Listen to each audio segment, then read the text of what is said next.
But while congressional Republicans have shamefully dragged their feet on helping those wrongfully being persecuted for January 6th, outside of a solid few conservative lawmakers who've really done the best they could with little help from the party establishment, at least the House is finally making good on the impeachment they've been teasing for so long. McCarthy came out today with a formal presser directing his chamber's committees to open a formal impeachment inquiry into Joe Biden. Take a listen. House Republicans have uncovered serious and credible allegations into President Biden's conduct. Taken together, these allegations paint a picture of a culture of corruption. Now, here's what we know so far.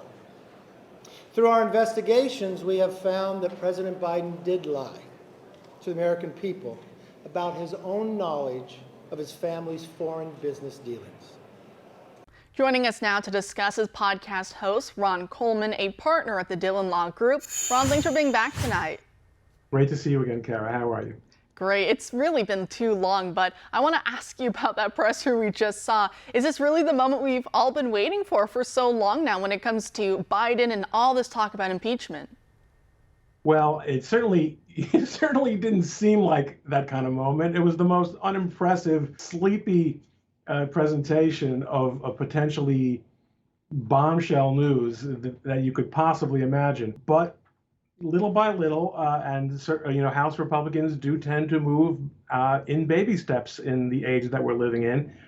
It does seem to be that moment is upon us, yes. And I'm so glad that you point that out, because I didn't know. I was debating actually in my mind as I was going to talk to you tonight if I should bring that up or if it would, be a party pooper type statement. But I think you're right. It wasn't as big, I guess. And then I was thinking back to House Speaker Nancy Pelosi with the first impeachment in 2019. And I remember just all the fanfare about it and, all the fear they tried to instill in the conservatives that, this was another attempted coup. It was exactly that. But it was just so big. It was like a gut punch. I remember I had no clue what was going on. It was just a lot of fear as someone watching from the outside. And then this kind of comes and goes. You see the headlines like, oh, it happened. And I know because for Pelosi, she has the media, they're all on her side, so they made it, all this gravity. Do you think that that's the difference perhaps there? I was going to suggest that possibility, but the fact of the matter is that between the willingness of the mainstream or corporate press to make things go the way you want them to go and help you with messaging, and the sort of almost borderline hostage video that we just saw from Kevin McCarthy, there's a lot of daylight, and I wouldn't have minded if he would have turned it up a notch or two to make it a little bit more dynamic and make him look a little bit less reluctant. Listen, I'm not suggesting he should be excited about it or asking for high fives. It's a little bit of statesmanship. I don't believe we should be as sleazy as Nancy Pelosi, but he does not look particularly enthusiastic about this task.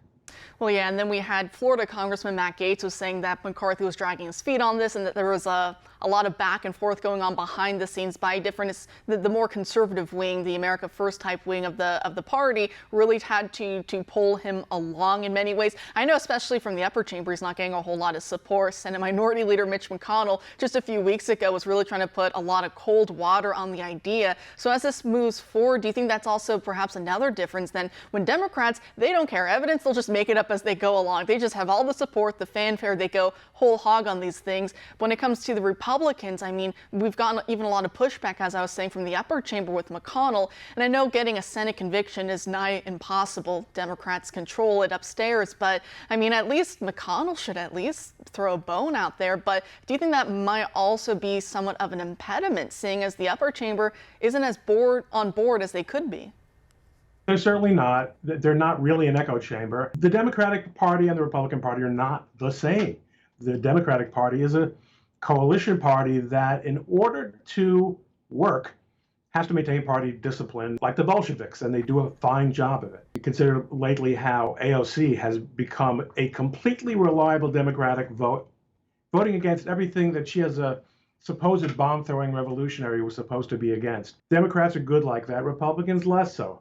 And I wouldn't want to be, especially as a lawyer, in a position of saying that just because the Democrats do things that are unethical, we should do things that are unethical too. But when you're going to do them, you do need to commit And McCarthy is not coming across like someone who's committing. And as you point out, what Matt Gaetz and others are saying, that he had to be dragged kicking and screaming to this point, readily believable given the presentation that you just put on the screen. Do you think maybe the better tack would be to really focus and to hammer home the national security implications? Because to me, that's the biggest selling point. I think it certainly deserved a mention. We didn't get that, did we? No, we didn't. And also, I know Congresswoman Marjorie Taylor Greene of Georgia, she was saying that one good thing with this is that there's been a lot of slow walking from a lot of executive heads, especially she was mentioning the FBI director, Christopher Wray. And she says now with this impeachment inquiry now moving forward, it gives Congress even more oversight authority, gives them even more investigative tools at their belt. But I mean, I wonder, do you think Wray and the rest are just going to circle the wagons even harder now that it has moved on to the impeachment inquiry? Absolutely. You brought up the FBI.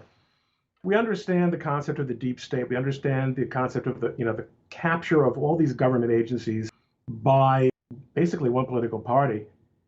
But there does come a point at which you have to wonder who else is in on the money, because there's a lot of it to go around. It is, and I guess perhaps the easier question is who isn't in on the money, because I'm sure that list is so much smaller than you. Yes, you and I, but, in D.C., very, very few.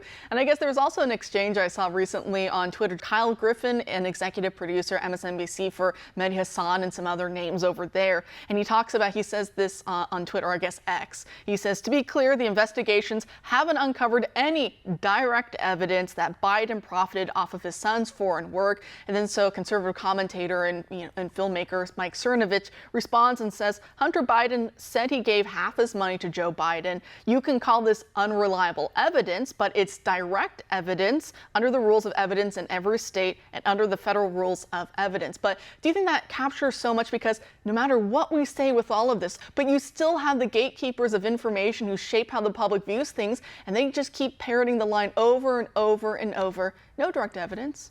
It's all circumstantial. There's nothing direct here. And do you think that will be a major PR hurdle, I think, to overcome with the general public? If you say a lie enough times and you say it big enough, it's not a lie anymore. That's the playbook, and it has worked very well. It has, and that's the left's postmodernism, right? They say objective truth doesn't exist anyways, so whatever you say makes reality, basically, that you can project reality onto what's going on around you. So scary times we're living in, and I really do hope that this pans out. I would love to eat crow on this and have egg on my face because I really want to see some change in D.C., but sometimes... You eat crow about being so skeptical. Yeah, sometimes I feel blackpilled. Do you ever feel that way? Sometimes that you wish that you could be more, like happier with telling the audience that yes, this, and this is going to happen. It's hard to say that yes, this is going to be it, do you think? I feel your pain. If it weren't for the fact that we both know that God runs the world, it would be very depressing indeed. It is, and that's why, praying to God, that's really, it's not just the only thing that we can really do, but it really should be the main thing that should drive everything else that we do. Ron, thanks for stopping by.